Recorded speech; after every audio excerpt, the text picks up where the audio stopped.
Quran was sent to mankind to guide us all the way to the day where we'll be asked what we did in our life to make it that way. So we need to be ready and prepared. Alhamdulillahi Rabbil Alameen, wassalatu wassalam ala ashrafil anbiya'i wal mursaleen, Sayyidina Muhammad wa ala alihi wa sahbihi ajma'een. Dear brothers and sisters, welcome to another episode of Sunnah Style. Beautiful show today. I guarantee you it's a continuation of last show, speaking about new Muslims. Sunnah Style, if you're just joining us right now, you don't know about Sunnah Style, it's a program designed to deal with those issues that some people might be pushing aside, they might shy away from. And specifically today we're talking about this topic that is, especially in the West, where people are coming into Islam in big numbers. This is a very, very critical thing. New Muslims, what can they do? How can they adjust to this new life, in this new community, even a new culture, so much? How can they pass the test? Because they will be tested to see, and Allah subhanahu wa ta'ala will expose who is the truthful one and who is the one who is not truthful. So we talked about a few different things. I gave you a few stories from my own, as I am also a revert to Islam. Today we will talk about some points, how to get closer to Allah subhanahu wa ta'ala, how to understand Islam, how to learn the Quran, how to become a better Muslim, to seek some knowledge, to move from that stage of being a new Muslim to actually being an existing Muslim, a Muslim with strong faith, who his feet are firmly planted on this path. So we talked about the issue of prayer, that sometimes it might be hard for people to pray, to understand the prayer. We said the Prophet ﷺ instructed the Sahaba, they can, the people who are embracing Islam, they can make the dhikr of Allah subhanahu wa ta'ala, and there's a famous hadith about that, till they learn how to pray. They should learn how to pray though properly. And it shouldn't be hard to learn how to pray because Allah makes it easy. Allah has made it easy. Allah says that He has made this Quran easy to remember. Allah said that this deen is a very easy deen. So we should not think that it's hard and we cannot do it. No.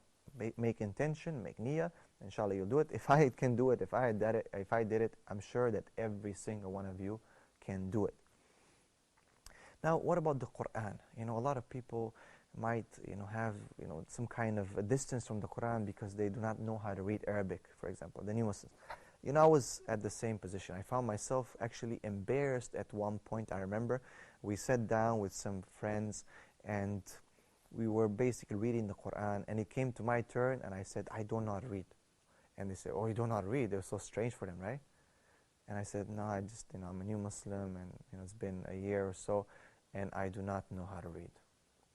So they said, you should learn. It's so important. You need to, because reading the English Quran, of course, alhamdulillah, there's so much benefit in it, and it's so deep still. But reading the Arabic is just so different, subhanAllah. This is the verbatim word of God. So I found myself embarrassed. I found myself like, I need to do something. I need to get myself moving. I have the ability. Allah has blessed me with the ability to learn. Come on. No one has an excuse. So what did? I went to Saturday school, and it was funny because there was a lot of Somali kids, in our community, and I went to the class of my friend, and he was, mashallah, a very good teacher, and I was with literally, this tall, 6 foot, 2 guy with all these, little kids next to me, grade 1, 2, 3, little, kids. And it's fine, they're asking me, like, are you Somalian? What are you doing here? I'm like, what do you think? Am I Somalian? And they're laughing at me, and I'm sitting there, alif, b, ba, alif, e, and just, basically like, just, going back to, learning how to read, subhanAllah. And they're laughing at me, and they're like reading, blah, blah, blah, and I'm just like, But I had to swallow that pride. I had to put that pride down if I wanted to learn. And, literally, I'm a university student, I'm working even, and here I am, being made fun of. But I had to swallow that pride and learn. Alhamdulillah, I learned, alhamdulillah. Then I moved on to the next step. And I remember Sheikh Mustafa, may Allah subhanahu wa ta'ala bless him, who had a halaqah, Quran halaqah every Fajr. Every morning, every Fajr, he used to have this Quran halaqah, teach people how to read tajweed. how to, read Quran with proper tajweed. And he was quite harsh because he said you have to read the Quran properly. And I had to stay. I had to humble myself. Like I would try to read. I'm like Alhamdulillah. No, Alhamd. Like every second word he would stop me, and I was just like, at one point I was so frustrated. I'm like, I can't even finish one sentence. But I would remind myself, like, I need to have patience. We need to have patience to learn. We need to humble ourselves. You can't just expect that every teacher will be the best teacher and will give you the best way and this. But if you want to learn, you need to humble yourself and take the knowledge from where it's available. So I stayed, and alhamdulillah, then learning Arabic was another step, right? I mean, imagine I started from not even knowing a single letter. I would look at it and I'm like, it looks to me like hieroglyphs. I cannot make out anything. To be, alhamdulillah, able to even now to speak, alhamdulillah, Arabic and learn how to read decently and be able to somehow write. And so again, I advise you, you need to try. You need to try. And I'm giving you here this advice. Go to your sheikh, go to the imam of the masjid, go to your friends who know, and ask them, the ones who give you da'wah, tell them, grab him by the hand and say, teach me Arabic, teach me how to read Quran, teach me how to pray. I need this, and be sincere. Allah will help you. At the same time, do not forget, at the same time you can navigate with the translation. There's so many translations available. You need to feel, this is probably one of the best advice that I can give you, you need to feel the connection. You need to feel that, you are understanding. You cannot just not understand. You need to understand. You need to understand the concept of Islam. You need to make dua to Allah subhanahu wa ta'ala again. And there's, I hope that everyone understands the difference between dua and salah, okay? The salah is the fara'id, the 5 prayers that we pray, and the sunnah. There's certain movements that we have to, to do. If you omit certain movements or certain things, this prayer is not accepted. And then there's the dua that is, either raising your hands or not raising your hand, depending, and talking to Allah subhanahu wa ta'ala from the bottom of your heart, sending peace and blessing and salutation on Prophet Muhammad sallallahu alaihi wasallam, asking Allah subhanahu wa ta'ala for anything that you need and you want to speak to Allah subhanahu wa ta'ala. This is from the dua. It can be done in English, can be done in whatever language you feel the connection to. So, at the same time, I want to give you an advice into studying Arabic, right? Try to learn, from basics, try to get into language. There's a very good program called Rosetta Stone. Okay, this is called Rosetta Stone. I'm not making here advertising, I'm not getting anything out of it, but I benefit a lot from this program, and it's a program you can do on your computer. At the same time, please make sure that you go to the scholars, okay? This is not just, I'm not telling you this is your option and this is, no. This is something to help you in communication. It teaches the proper Arabic, minus or plus some things, you have to be careful, but this will help you to get started, to get that. But at the same time, make sure you seek the proper way, the Islamic way of learning. You go to the scholars who can teach you the Quran Arabic, okay? So make sure you understand that clearly. Now let me move to the next point. Make sure you get strong in your basis. You're strong in what Islam means, in the Aqidah. Who is Allah subhanahu wa ta'ala? What are His attributes? Make sure that you understand that this is the correct way, that the Quran teaches, this is the perfect word of Allah subhanahu wa ta'ala, and that you have no doubt. You should have a safety net. Why? Because shaitan will come and try sometimes to pick certain small issues, certain small things, and put small doubts into it. And you should have the safety net to fall back on, right? Okay, I don't understand this, but I wouldn't have a doubt about it. Why? Because I just don't know. It's just a detail, right? But I know, I have full confidence in, my safety net. For myself, subhanAllah, it is the Quran. Okay, I know the Quran is the perfect word of Allah subhanahu wa ta'ala. This is the truth. So if I ever have a question or some kind of doubt or confusion in any small detail, up the ladder, point number 322 or something like that, I go back to my basics to find tranquility, and I know that I will look for the answer. I will ask the people of knowledge, and I will get the answer to that. But I found that many times shaitan is very smart, that he will go to that point 322 and attack the Muslims, and some people will leave Islam because of this very small thing. And I had a friend of mine who had an issue with some of the hads, okay, the punishments in the Sharia.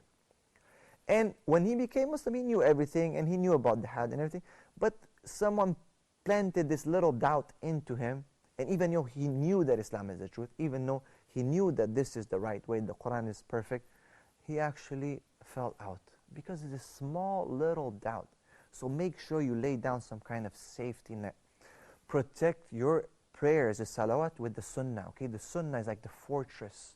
Okay, do not take sunnah lightly. Don't just say this is sunnah. I can pray, or it's not a big deal. We don't have to. No, Sahaba, the companions of Muhammad sallallahu alaihi wasallam, they died for the sunnah. Okay, let alone for the fard. So do not take the sunnah lightly. This is an advice, and this will protect you. Deviations, this is a big thing. You need to really understand deviations. And I'll tell you here a few stories, okay? Because I experienced some interesting things working with new Muslims in Canada, in a place where everyone is allowed to talk. There's so many different groups, and the Shia are talking, and the Sufis are talking, and this is talking, and that is talking, and the hardcore people are talking. Everyone's talking.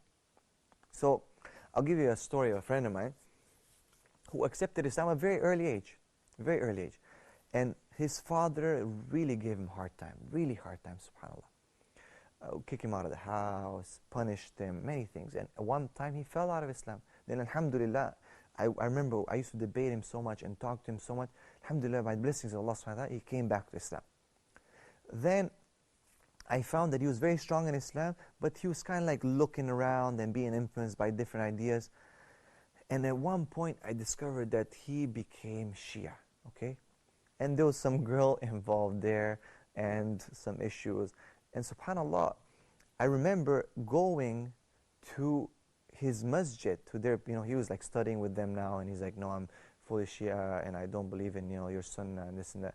And I went to his masjid, and this was actually before he became Shia. We went, because he wanted to talk to the sheikh. He had this, I said, okay, let me come with you, and so you don't get, confused. So we went and talked, and we, it was time to pray, right? So we're like, at that time I wasn't very well versed in Islam either, and we were kind of like, what should we do? Should we pray? Blah, blah. I was, studying Arabic, understanding. And I remember that they were discussing, like, what they themselves were discussing, what should they do? And I said, look, man, Adam, these guys are not accepting, and we're not accepting them, and leave them. You can see that there's disagreements. Then he decided to return back to him without me, and subhanAllah, he was misguided, and he became a Shia. And then I went to their masjid, alhamdulillah, and he was quiet for a long time. And I decided at that time, that I need to get my Islam really strong, right? To get those basics, to get those, to stay away from deviation, to be strong in the proper, way, the sunnah. And I started studying. And I went to their masjid, to bring him back, to debate them even. And I know a lot of people are like, you shouldn't be debating. No, I was like, this is a dear brother of mine. I cannot let him be deluded and deceived, because I've seen this deception. So I went and debated with their people, and alhamdulillah, Allah gave me this ability to raise a few points, but very strong points that I felt that he was moved by. Then he kind of, fell out of it. He was kind of in between. Then alhamdulillah, we went for Umrah together, and then I discovered that he was still involved in this issue somehow, in a way or another. And we discussed and debated, and we were arguing, subhanAllah, on the way to Umrah, on the airplane. And really, I can say sometimes that maybe he really messed up my Umrah.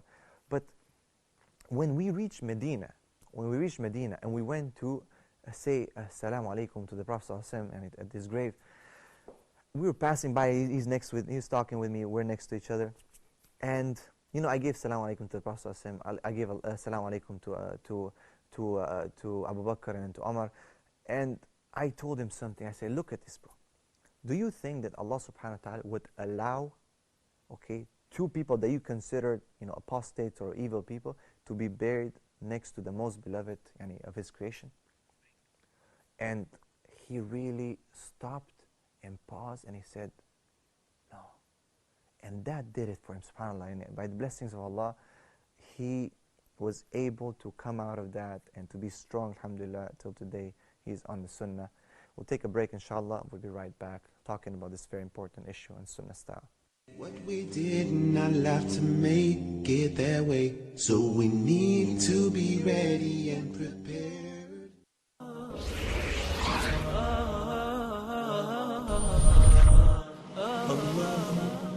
Huda TV's top-rated program, Ask Huda, is with you live 7 days a week in the month of Ramadan with Dr. Muhammad Salah and Sheikh Asim Al-Hakim. Call us any day of the week live for answers to your questions. 30 days, 30 episodes, Ask Huda, only on Huda TV.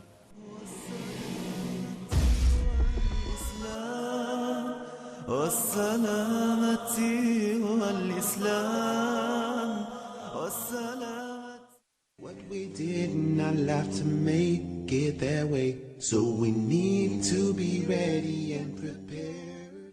Bismillah ar-Rahman ar-Rahim. Welcome back. Sunnah Style. We are talking again about new Muslims, giving them some advice, some beautiful stories about events of new Muslims, some sad stories, subhanAllah.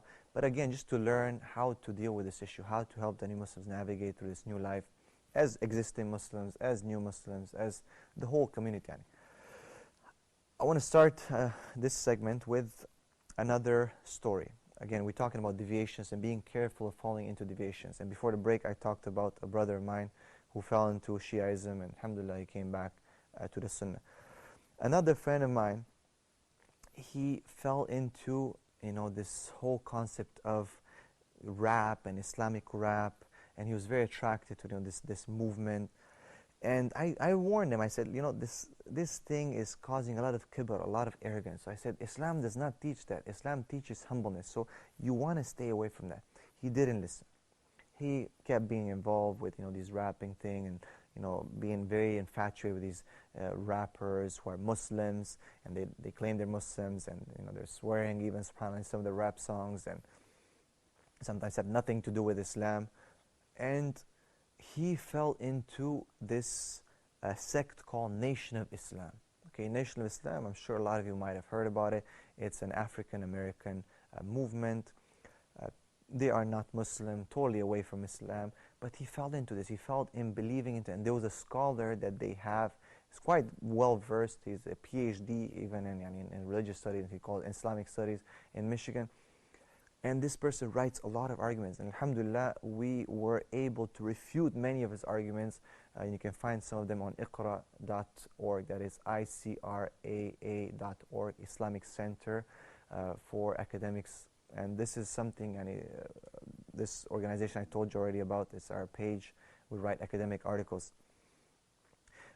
Islamic Center for Research and Academics. So he fell into this. And I remember debating so much with him and talking even to that guy and trying to have some debates. And even I debate him on Facebook, and he blocked me. And there's been, and I tried to always tell him, man, be careful. Don't get into this. Don't let it pull you and fool you. And he's like, no, he's raising a good point. I'm like, listen, man, you didn't even take those initial steps to learn how to read the Quran, to learn any Arabic. You're just reading in English, reading what this guy is saying, and you're just believing it. No, you don't understand this in line with history. I said, you need to know the Quran first and foremost, man. What's more important, history or the Quran? And he didn't listen. He was quite arrogant. He, even with the Christians, used to sometimes make fun of them. And I said, don't be like that. That's not the way to do it. Now, subhanAllah, he left. He has left Islam, and he made that turn, went into different sects and different things, Nation Islam. And he's back into this Christian with the rapping, and in the end his deen was rapping, subhanAllah. So you have to be careful with some jahiliyyah addictions. You need to be careful of your background, your history. Be careful the baggages that you bring into Islam. You need to clear these out. Okay, don't get into this weird stuff, because this can help you. There is a strong new Muslim movement where brothers and sisters are mixing, they're dancing, hip-hopping, and rap battles, break-dancing, and all these hip-hop, and they're trying to attract as many people. And a lot of people are coming new into Islam. They think that this is in line with how I was before, and I can still be a Muslim. And subhanAllah, this contradicts Islam. Contradicts the concept of that kibr and the mixing and dancing, and girls are dancing in front of you, and you're even dancing, subhanAllah. And this is something that you need to be careful of, because this might be a reason for you being misguided. I want to give you now on the other side a beautiful story of people who have left those packages, those jahiliyyah, fully and completely, and enter Islam. And this story has really, really, really affected me. And I actually met the wife of this brother, and I've heard this from her. I was very affected. Why? This brother was involved in a gang. Okay, he was a Christian, and then he found Islam. He became a strong Muslim brother, to the point like he would wake up for Fajr in the cold winter and walk to the masjid and pray 5 days. And he just changed his whole life, and his wife could not recognize him. And she was just so shocked. And he's not lying, he's not cheating, he's very nice to me, he loves me all the time, and he's always praying, he looks clean, and the way he speaks before he just swearing, so now just clean speech. And she was trying to convert him back to Christianity. She was doing her best to bring him back to Christianity, and she couldn't do it. He was so strong. What happened, subhanAllah? His gang killed him because of this, his changes, and his gang killed him. He got killed, subhanAllah. It was such a big impact on her that she herself, became, after his death, decided to become Muslim. She couldn't understand how someone refused and sacrificed himself to be on this deen, and that these people killed him for being a good person. And she couldn't help herself but to study Islam more and to become a Muslim herself. And alhamdulillah, she's very dedicated and doing quite a lot of da'wah and work in America. So this is a very beautiful story. Another story, a brother that I met in Dallas, subhanAllah, who was, and when I looked at him, I said, you look like, and subhanAllah, one of these guys in jail, like with his teeth were like gold and tattoos all over. But there was something about it. He had this mashallah, nice beard and strong into the deen, and he hugged me when he saw me. And he told me, sorry, and that he used to be so away from a gangster, and how he changed his life, and he's dedicated. And of course, now it's hard to change this appearance, but he's trying his hard. But subhanAllah, I was so impressed by, like, look at these people. These, even some of the brothers in New York, some of the gangsters, these guys might have killed people. They were in jail. They became Muslim in jail. And Islam changed their hearts, that they're not even willing to harm like a little animal now, subhanAllah.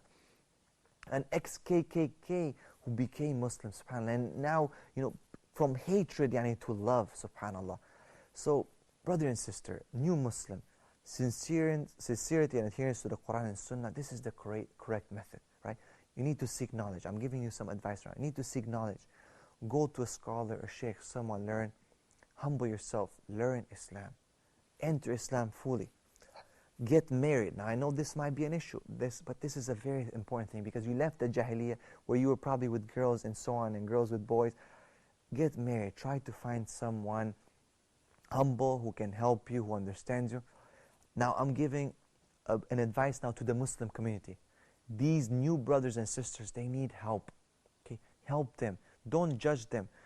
Who is there to offer their daughters or their sons to marry these new Muslim brothers? Why shy away from them? Why say that, I don't know, our culture, we're Arabs or we're Pakistani?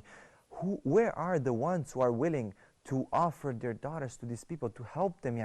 They're looking for halal and we are closing their doors. Can we do that? I have a brother, a friend of mine, who had the same thing. He came, he was a new Muslim, and he was supposed to meet a family, and the sister, mashallah, was practicing. But when the family saw him, they were like, I don't know, he's very new, and this, so they rejected him. And he, subhanAllah, he's still Muslim, but he's away, and he doesn't want to come to the masjid. He doesn't want to have anything to do with the community. Alhamdulillah, he's still a Muslim. But he felt that these people don't accept me. And if no one's going to accept them, who are going to accept these new Muslim brothers and sisters? If we're not ready to open our houses for them, to share our food with them, to give them in marriage our daughters or our sons, who is going to do it? Guess what? The missionaries are going to do it. The ones who are waiting for them to come to us. We will love you. We will take care of you. Don't worry. We told you already from the beginning that these Muslims are nothing. So come on, we need to think about this. Who is going to accept them? This is a big issue. At the same time, new Muslim brother and sister, I want to give you an advice. Be careful. Okay? You yourself have some responsibility on yourself. You have a responsibility on yourself, okay? You need to guard yourself. You need to be careful. I was reading recently an article where I feel that there's a wrong understanding of new Muslims when it comes to themselves. That, this article was saying that 5 things that masjids should do for new Muslims that they're not doing. And one of them was that the new Muslims should be given their own space. They should have their own group. This is quite dangerous. Why? Because, and I've dealt with this. I've run a new Muslim halaqah. We had, outings and social gatherings and I've seen that people start, this jahiliyyah is coming back, this mixing and gathering, and maybe even, they wanted to date, subhanAllah, and there's no limits to how they talk to each other, how they interact, and so on. So this is dangerous. But this person wrote this article saying that this is the way to go, and we should have our own space, and we should run it ourselves, and no one should interfere. And he, subhanAllah, even insults the existing, Ummah, saying, these back homistanis, they call them, and they exist. Of course, I agree in some terms that there is some kind of closed-mindedness from the existing Muslims in some communities, those cultural Muslims, and it's hindering people and not using hikmah and pushing new Muslims away. I agree with that. Yes, there is. I've experienced it as a new Muslim. I know it's there. And I ask the Ummah, be careful with that. Okay, the new Muslims are different. They're coming in slowly. Don't push them away. I remember a sister who just became Muslim. She entered in the masjid without hijab, and some brother just started screaming at her, "What are you doing here? Astaghfirullah, haram." And she left Islam. She said, "I don't need this if this is Islam." So be careful. New Muslim, be careful when you want to do these things, okay? That, new Muslims should just run themselves. They should just do their own thing, have their own. There's some problems there. You need some guidance. You are new and fresh. At the same time, the Ummah should provide someone who understands the new Muslim. Someone who might be themselves, have embraced Islam some time ago, but is well grounded in Islam, understands the Sharia, understands the Islamic principles, and can help them and guide them. I really strongly believe that a new Muslim who is firmly grounded, who has studied and understands both sides, should be running and helping these brothers and coordinating. Each masjid, each community should have some kind of new Muslim program. I really strongly advise this. Have some new Muslim programs. Help them, support them financially, befriend them, treat them properly, and educate yourself on how to deal with this. And the best way, we need to go back to the seerah of Muhammad ﷺ and see the Muhajirin and the Ansar, and how were the new Muslims welcomed. What was this ukhuwah that was built between the people? Study this, and we need to devise some kind of curriculum, some kind of approaches on how to deal with these new Muslims to help them. I ran out of time. This topic is just amazing. This is my last advice, okay, for both sides, subhanAllah. Be careful, have fear of Allah, move forward, and work together. Till next time, on the next episode of Sunnah Style, this is your brother Gabriel. Assalamu alaikum wa rahmatullahi wa barakatuh.